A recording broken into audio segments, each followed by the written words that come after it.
What's up guys? Got some cool stuff for you today. We're gonna talk about Sony S-Log 2 and S-Log 3.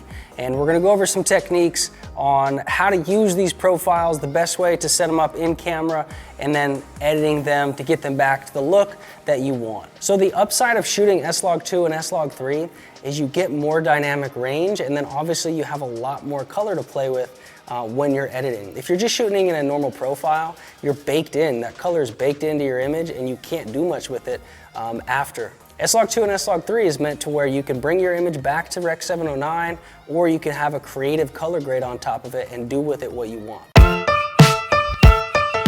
So the first thing I want to talk about is how to set yourself up for success in camera. There's a couple things that you can do that help you on the back end when you're editing your footage. First things first, with the Sony profiles, they tend to be on a green side. I always end up having to put a little magenta back into the image. So one thing I do is I go to my white balance and I just do this custom in my camera.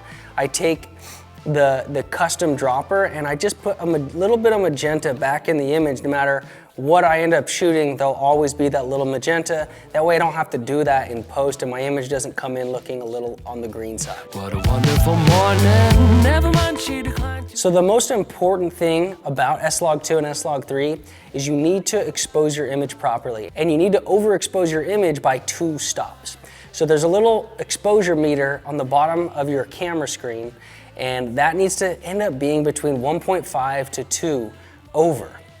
And when you're overexposing by those 2 stops, what it's doing is it's helping you get more dynamic range out of your image. Another tip as well, guys, is to try to shoot at your native ISO on your camera. So like on my Sony a7S III, my native ISO is 640. So I always try to shoot at 640 and then ND down, or whatever else I need to do to make sure that I'm shooting at that native, because that's gonna give me the best dynamic range. And if you don't do this, you're gonna understand why. You're gonna have a really hard time crushing your blacks and then bringing up your highlights, and your image is gonna start to fall apart. My next tip is when you bring it into your editing software, whether it's Premiere or Final Cut, there are adjustment layers in those programs, and I highly suggest coloring your footage using adjustment layers. I don't know why it is, but I found it helps my computer run faster. The workflow is so much easier. If you need to start from scratch or delete that color adjustment, all you have to do is delete the layer, restart. And also you can stack your adjustments. So this is something that I've learned that I love to do. What I end up doing every single time is I bring in my first adjustment layer and I get my image back to par.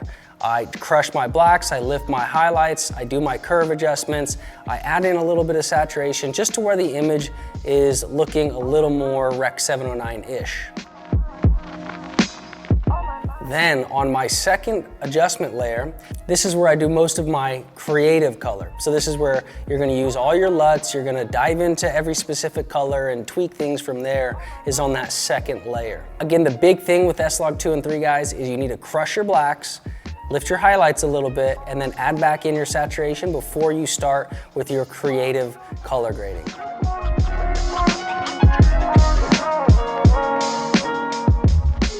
LUTs are a big part of what I do in color correction. So again, I always add my base layer and then I bring in the creative LUTs from there. And honestly, one of my favorite things to do is just toggle back and forth through 5, 10, 15 LUTs, whatever I think looks best, and then dial your LUTs down. Never just throw a LUT on footage and use it at 100%. LUTs are meant to be used between maybe 20 to 50%, sometimes less. Another cool thing that helps a lot is using the color picker tool.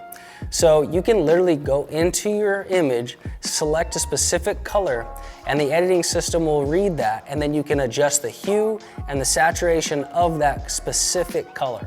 Now, is it perfect? No. But it helps a lot when you want to maybe change the hue of your sky to not be so blue. Maybe you want it to be a little more teal, and then you can bring up that saturation, or maybe you want to take all the color out of your sky, or whatever it is. That color picker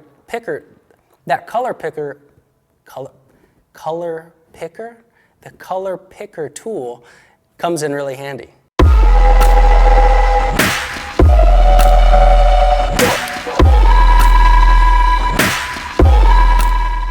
Another tip, guys, is make sure when you're color correcting that skin tones are protected over everything. So everybody wants to add a really cool look and get colors out of their sky and their greens or whatever it is, but just make sure you're not compromising your skin tones. That's one of the biggest things I see with amateurs is they make a great color correction, but they sacrifice the skin tones of their subject for the overall grade. Another tip, guys, is always have some sort of reference to come back to. This happens to me a lot is when I'm color grading, I'll get so deep in the grade and all of a sudden my image looks insane and crazy and nothing what I want it to look like, but I've just been staring at the image for so long that somehow I think it looks good. And then I'll come back an hour later and I'm like, what was I just doing? So when you start to color grade and start to get creative, always look back to like a Rec 709 look and have that reference in mind to say, okay, this is Rec 709, this is a clean color profile. Now when I'm doing my grade, what are the things I really want to change without overdoing it? So there's S-Log 2 and there's S-Log 3. To be honest, on the other older cameras, guys, not the A7S III, which is what we're shooting on today, those cameras are 8-bit. And you can end up struggling a lot to get good color out of those cameras just because there's not that much information there. So I honestly, this is one of my tips, don't shoot S-Log 3 if you're shooting 8-bit. Stick with S-Log 2, if that. Now, with the new Sony A7S III, we got 10-bit, there's a ton of information there. S-Log 3, I was skeptical in the beginning, looks amazing. So there's some situations that you may not want to use S-Log 2 or S-Log 3. A lot of times in low light settings. So my first thing I would say is don't use S-Log 3 if you're shooting in a very low light situation. These are amazing low light cameras, but with S-Log 2 and S-Log 3, they're not really your low light profiles. A lot of times you'll get noise and the image will end up, you'll end up having to crush your black so much to get your noise removed that you end up having a hard time getting your image to what you want it to look like. And the last tip, guys, is make sure you're coloring on a good monitor. What I like to do is color on my Retina display on my MacBook Pro, but have my timeline and my editing system, displayed on my big monitor, and make sure that you're not color grading later at night when your night shift turns on and everything is a little warmer, and then you export it and everything the next day looks really cool for some reason. So guys, don't be afraid to shoot S-Log 2 and S-Log 3.